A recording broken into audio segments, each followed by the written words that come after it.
Bonjour les amis, j'espère que vous allez bien, que vous avez la forme, que vous avez la patate. Très heureux de vous retrouver pour ce journal Bitcoin de ce mercredi 9 avril 2025 sous une cryptomap un petit peu rouge, mais c'est pas aussi moche que c'était ce matin. Cette nuit, ça a été un petit peu le carnage. Alors tous les matins, je vous envoie des petites vidéos format réel sur Instagram, TikTok, et aussi je vous envoie ça sur Telegram, on a regardé.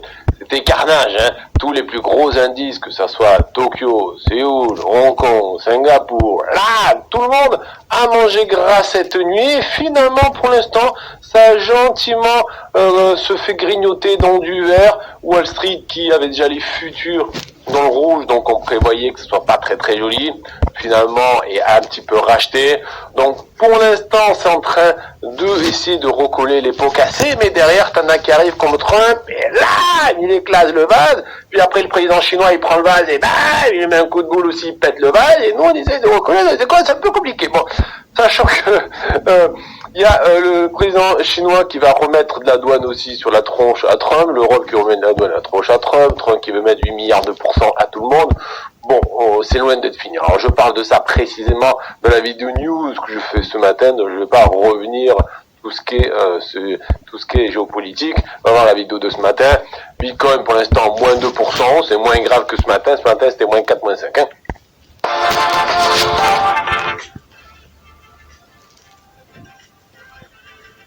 C'est moins grave que ce matin c'était moins 4, moins 5. Hein.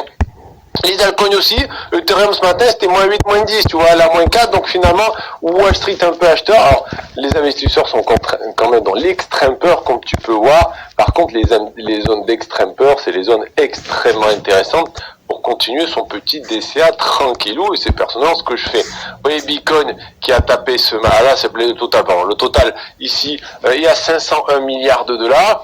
Pour l'instant, on voit bien que comme le total est en train de triturer sa bande d'inférieur de Bollinger, là on a l'effet sliding vers le bas, c'est-à-dire la bande inférieure de Bollinger s'écarte et on a les bougies qui slident dessus. On a la moyenne mobile 200 weekly qui attend 448 milliards. On en parlait il y a plusieurs semaines, c'est moyenne mobile 200 weekly qui serait un énorme support pour soutenir les altcoins. Elle est pour l'instant à moins 10%. Donc dis-toi que tu as du béton armé en termes de support sur une baisse générale de moins 10%. Bon, ça veut dire qu'on est peut-être vers la fin, en tout cas, de tout ce marché descendant. Espérons je dis qu'on est vers la fin parce qu'on a la moyenne mobile de 100, mais on a aussi la zone de survente sur le RSI qui sont des zones de bottom. Pour l'instant, on n'est pas exactement en zone de survente, mais on y est bientôt. Alors là, les bears sont toujours le momentum en main. On voit même que les bears sont de plus en plus énervés. Bon, ben c'est normal avec tout ce qui se passe. Au niveau de la structure ici à droite, alors pour l'instant, il n'y a pas de structure de retournement. Je vous la fais, mais on va la faire aussi précisément pour le Bitcoin, c'est le plus important. Hier, on en est tout. Hier, on a vu cette impulsion suivie d'un canal haussier. Donc, de la vidéo de hier, tout simplement, je vous disais, attention, ça, ce genre de structure, c'est pas haussier. Lorsqu'on pousse et qu'on s'essouffle, ça a plus de probabilité de tomber. Alors, moi, je remets pas la vidéo d'hier en disant, regardez, que je vous dis ça, j'ai raison. Je vous dis juste la structure, c'est une histoire de probabilité. Il faut pas être Madame Irma pour ça. Ça a plus de probabilité de casser à la baisse que de casser la hausse, et c'est exactement ce que ça a fait, on pète à la baisse. Bon, ok, très bien. Maintenant, qu'est-ce qu'on a? Parce que c'est bien de dire, oui, ça pète à la hausse, à la baisse, mais on en est où là? On en est que, on a eu ici cette descente à dalle nucléaire. Maintenant, on a une impulsion. Ok, on commence une nouvelle structure. Qu'est-ce que c'est? Ça, c'est une A. Après une A, il y a quoi? Une B. Donc là, on est en train de faire une B. Mais ça, c'est pas top ça. Je vais te dire pourquoi. Alors la B, ça peut être en 3 temps. La B, ça peut être une petite A, une petite B qui elle-même fait une petite A, une petite B, une petite C, puis après une petite C. Donc là, en gros, t'as une petite A, t'as une petite B, on attend une petite C. Tout ça, ça sera la grande B. Il y a de la cette grande A, cette grande B, cette grande C, et malheureusement après, paf. Donc là, c'est en train de faire, en tout cas, un début d'une structure de continuation baissière. Maintenant, attention, la B là qui est en cours, elle peut venir casser le plus bas. Et dans ce cas-là, tu serais sur un running flat. C'est-à-dire là, tu as sûrement une mini B, la mini C pourrait casser le plus bas, et si elle casse le plus bas, c'est-à-dire que la A c'est celle-là, la grande B c'est celle-là qui casse le plus bas, la C elle n'ira pas chercher le plus haut, et tu seras sur un running flat où malheureusement ça sera encore plus violent. Bon, donc tout ça pour vous dire que, ben, d'après ce que j'ai devant mes yeux, ça n'a pas l'air d'une structure de retournement haussière qu'on voudrait. Ça a plutôt l'air d'une structure qui nous dit non, non, je vais encore continuer à un petit peu couler. Donc ça, on n'aime pas trop, tu vois, donc c'est pas beau. Malheureusement, pour l'instant, c'est pas beau, et je pense que dans les prochains jours, ça continuera à être pas beau, ou en tout cas, retester le plus bas. Je pense qu'on va le faire, et on priera que la moyenne mobile 200 wiki tienne bien. Et notre Bitcoin d'amour aujourd'hui à 77 485 $. On fait une petite bougie verte. Alors ce matin, c'était un peu tendu quand même. Il était cherché les 74 626 $. Donc tu sens bien que cette nuit, quand les marchés asiatiques ont ouvert, c'était pas très joli à voir. Pour l'instant, petite bougie verte. Il essaye de récupérer ça dans l'affaire de Bollinger, qui est aux alentours des 77 000 $. Donc si Bitcoin arrive à clôturer dans le vert ce soir et demain et faire une petite bougie verte, il y aura un petit peu d'espoir. Mais malheureusement, la structure est quand même pas jolie, je vais vous en parler. Alors, on a cette grosse divergence haussière daily qui est plutôt en notre faveur pour avoir un petit rebond, mais les bears sont là. Alors, le momentum est moins violent que les dernières fois, ça c'est plutôt encourageant. Maintenant, lorsqu'on regarde la structure, là, faut faire attention. Vous voyez, donc qu'est-ce qu'on a eu? On a eu la descentada aux enfers, très bien. Et après, on a eu une impulsion. Une impulsion. Hier, on en parlait. Petite impulsion, canal haussier comme tout le monde, ça sentait plus de probabilité de tomber. Donc là, qu'est-ce qu'on a? Alors là, on est en train de voir qu'on fait une petite impulsion aussi, enfin une petite vague baissière, suivie d'une vague qui zigzag. Donc ça sera notre B. Ça, c'est notre A. On attendra une C qui pourrait venir péter le plus bas. Malheureusement, 74 500 $, c'est très possible. Et donc tout ça là, ça sera tout simplement une grande vague B de cette A là, une autre C qui va arriver. Si la B casse les 74 500, alors la vague C ici, qui sera une vague montante, n'ira pas casser les 81 000 $, et ça sera un running flat d'une descente d'ANA. Alors je vous le refais plus proprement. Donc là, très bien, on a une grande B, on attend de finir cette grande B. Pour cette A là, il y aura une petite C qui va se faire. Je vais enlever la flèche ici, plutôt comme ça. Donc une A, une B qui pourrait péter le plus bas, c'est pas obligatoire. Pour une C, si la B pète ici, la C pètera pas là, et donc ça sera la A, la B et la C, et ça sera malheureusement une structure de continuation.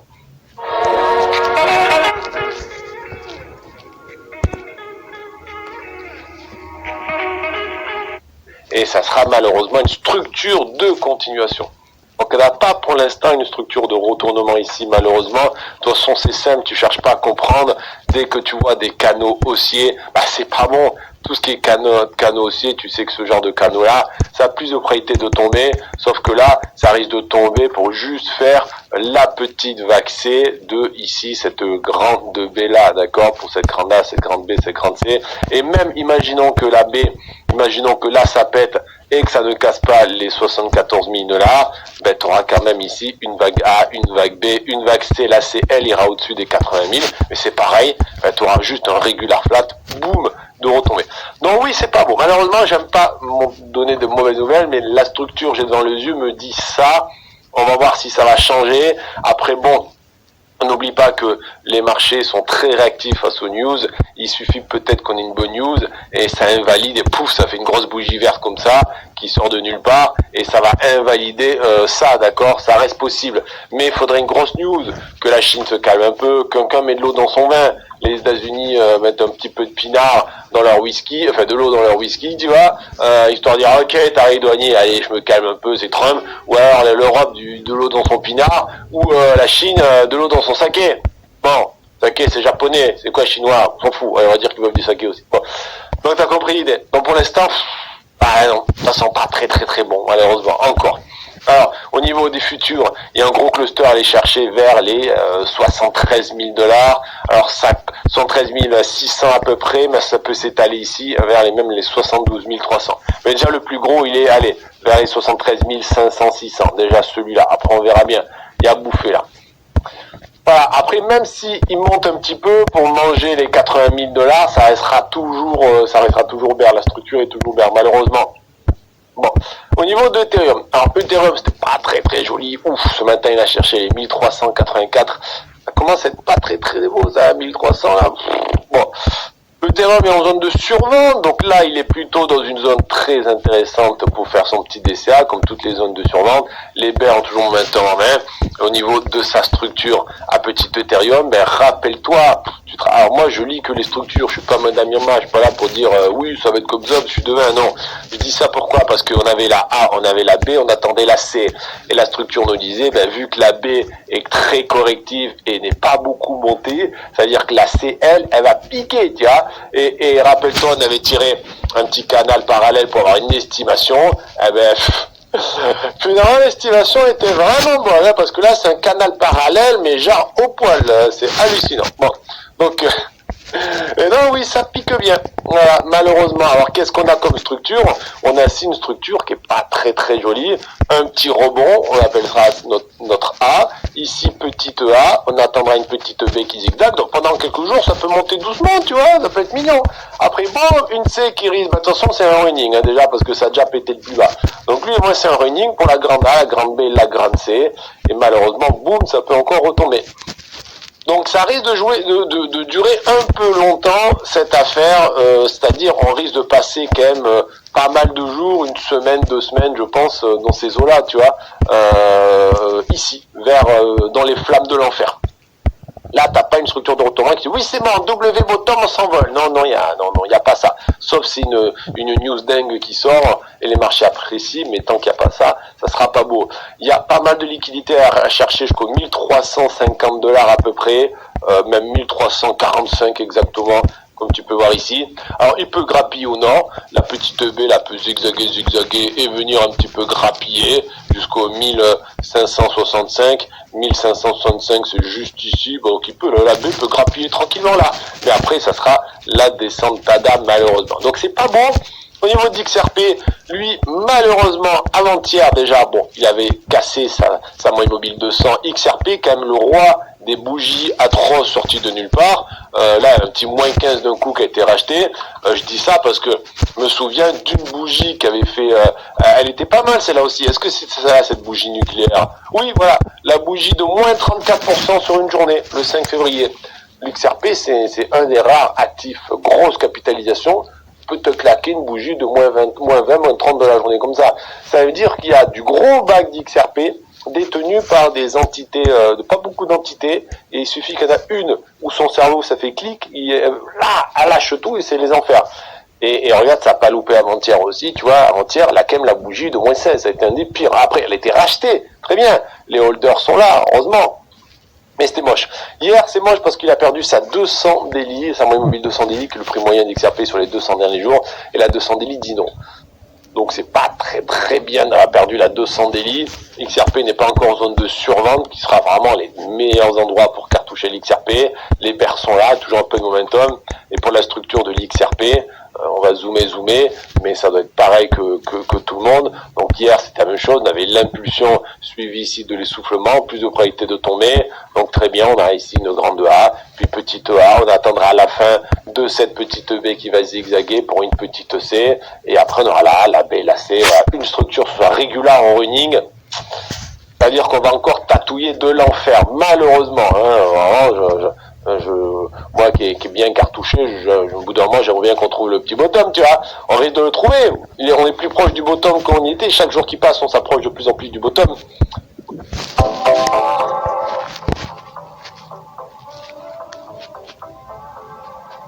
Du bottom qu'on y était, chaque jour qui passe, on s'approche de plus en plus du bottom. Faut juste tenir. C'est RSFFS, c'est ce que je fais. Bon. Au niveau des futurs, il y aura un gros cluster à aller chercher des 1,76$ au 1,66$. Donc si XRP tombe, tu sens bien qu'il ira manger tout ça, miam miam. Maintenant, sa petite B peut grignoter ce gros cluster ici entre les 1,86 et les 1,99. Au niveau du Solana, donc Solana, lui, il tient sa moyenne mobile, sa bande inférieure de Bollinger. Alors il a aussi une petite divergence haussière daily, donc ça c'est plutôt intéressant, ça peut l'aider un petit peu. Là tu vois que depuis qu'il tatouille sa bande inférieure de Bollinger, bon ben comme à peu près tout le monde, l'effet sliding et les bougies pam pam pam qui slide dessus. Donc tant qu'il va provoquer, comme aujourd'hui, comme ce matin, les $101, la bande inférieure de Bollinger continuera à s'écarter et le Solana continuera à tomber, à slider dessus. Bon. Les bears sont là, mais ils sont un peu timides. Il y a un moment momentum. Après, tu vas me dire, Solana, il a pris cher. Donc, tu vois qu'ils, là, ils sont petits, ils n'ont pas trop de puissance, les bears, pour l'instant, depuis quelques jours en tout cas. Tu vas me dire, oui, mais il y a des grosses bougies, mais bon, c'est moins violent qu'avant. Maintenant, si on regarde la structure, c'est tout le monde pareil. Je vais la refaire quand même. Voilà, donc en gros, on va zoomer. Donc en gros, très bien, on a une vague ici. Alors rappelle-toi, hier c'était pareil, impulsion suivie ici d'un essoufflement, donc ça a plus de probabilité de tomber, ce qu'on disait dans la vidéo d'hier. Donc là, très bien, on a la A, on attend une vague B, qui peut être un running si ça casse le plus bas ou c'est pas obligé de le casser. Bon, après une vague C, pour la descente, ça, comme ça, si on pète le bas de la A, mais si on pète pas le bas de la A, si jamais la B s'arrête avant, ben la C, elle, ira faire un petit tour au-dessus des 112. Il y a un gap à 113 à aller chercher, donc tu vois, ça tombe bien. Mais ça sera quand même une structure continuation baissière. Donc que ce soit running ou régular, ouais, c'est pas très joli encore. Voilà. Bon. Pour l'instant, on attend la baie soit finie, qui va zigzaguer. Une fois la baie finie, il y aura une petite vague baissière, puis une petite vague baissière, puis une grosse vague baissière. Voilà l'idée. Tout le monde est pareil. T'as vu, tout le monde a la même structure. Il n'y a pas de jaloux. Donc on risque de rester encore dans les flammes éternelles profondes de l'enfer pendant encore un certain temps. Un style de structure comme ça va prendre son temps. Hein. Voilà, c'est une semaine, 2 semaines, ça peut être plus. C'est pas 3 jours, ça va être fini là. Donc oui, bon, il va falloir être patient. Au niveau des futurs, Solana, un cluster est cherché jusqu'aux 98 $. Alors, plus précisément, il y a des grosses positions jusqu'au 100, un petit peu 98, mais après il y a quand même ici entre les 97 et 93. Maintenant, la petite baie qui est en cours et qui peut zigzaguer, monter un petit peu, comme on a vu il y a 30 secondes, elle peut grignoter jusqu'au 110. Est-ce qu'elle peut s'amuser à grignoter à 112, 113 et monter un peu? Oui, elle a le droit, la petite baie, de grignoter jusqu'où elle veut. C'est pareil pour tout le monde. Donc là, en gros, on serait pas surpris dans les prochains jours de continuer ce petit canal. Alors, ce petit canal, il peut s'arrêter demain, mais il peut continuer pendant encore 2-3 jours, si tu veux. Ça va dépendre aussi totalement de la macro, de la géopolitique et de la macroéconomie américaine. Même chinois, j'ai envie de dire, même européenne, donc des gros continents. C'est pour ça qu'on va rester à l'affût. Alors, au niveau géopolitique et macro, qu'est-ce qu'on a? Donc, pour l'instant, Wall Street est à peu près dans le vert. En tout cas, les Magnificent Seven sont plutôt joliment dans le vert. T'as vu, c'est quand même pas mal. Même Tesla, tu vois ici, 4%, 3% Nvidia, quasi 4% Apple. C'est plutôt pas mal. L'Europe, c'est les investisseurs, ils se digèrent pas trop, là. Sur le tarif douanier, ils aiment pas ça. Alors, ce soir, 20h, minute de la Fed. Mais normalement, c'est juste un résumé de ce qui s'est passé il y a 3 semaines, si tu veux. Donc, il y aura pas d'ajouts spéciaux, mais certains vont quand même lire le compte rendu et on verra s'il y a eu des détails qui vont être ajoutés. Demain, ça va swinguer. Demain, 14h30, vont sortir les chiffres de l'inflation américaine. Alors, il y a 2 sortes d'inflation. L'inflation générale et l'inflation core. Core, c'est sous-jacente, on appelle ça aussi. C'est sans l'énergie, sans la nourriture. Dans ces 2 inflations différentes, on nous donne l'inflation sur un mois glissant d'un mois à l'autre et sur une année glissante, d'accord? Donc là, qu'est-ce qu'on peut voir? On s'attend à une inflation qui monte légèrement, une inflation sous-jacente sans la bouffe, sans l'énergie d'un mois glissant. On s'attend à une diminution de l'inflation, la même sous-jacente sur une année glissante, et une stagnation de l'inflation générale sur un mois glissant, et une diminution de l'inflation générale sur un mois glissant. Donc là, tu veux, c'est en mode, petit bonhomme à mousse. Bon, on verra demain qu'est-ce qu'on va avoir. Vu tout ce qui se passe, je serais un petit peu surpris de voir une inflation descendre. Alors pourquoi l'inflation générale pourrait descendre alors que l'inflation corps sous-jacente, elle, pourrait monter? C'est l'énergie. Le baril qui s'est cassé la tronche.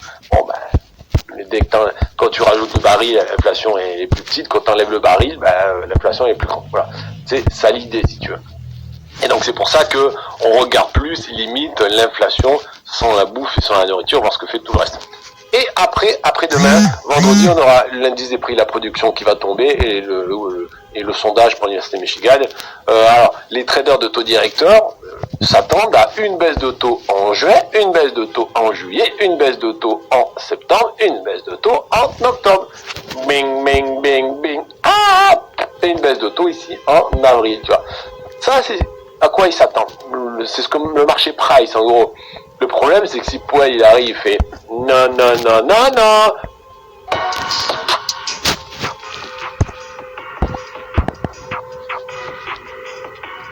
Non, pas de baisse de taux parce que l'inflation est toujours là et elle monte légèrement. Donc tu as compris que l'inflation, les chiffres qui vont sortir demain, ils vont totalement impacter le calendrier prévisionnel des baisses de taux, des hausses de taux. Bon, plutôt des baisses, tu vois. Donc demain, ça va faire changer ça. Si ça change en faveur de peut-être pas moins de baisse de taux, les marchés, ils vont voir un peu plus les flammes de l'enfer. Si ça, c'est en faveur de baisse de taux rapidement, les marchés vont plutôt aimer. Donc on va suivre ça bien sûr. Aujourd'hui, pour l'instant, les marchés sont attentifs, sont dans l'attente, ou de sur le FOMC, mais surtout de demain, les chiffres de l'inflation. Donc pour l'instant, les marchés américains font pas grand-chose. Les marchés européens, eux, corrigent un peu. Le Nikkei japonais corrige un peu. Hong Kong dans le vert. La Chine, le Hang Seng, il est plutôt en mode rouge. Qu'est-ce qu'on a d'autre?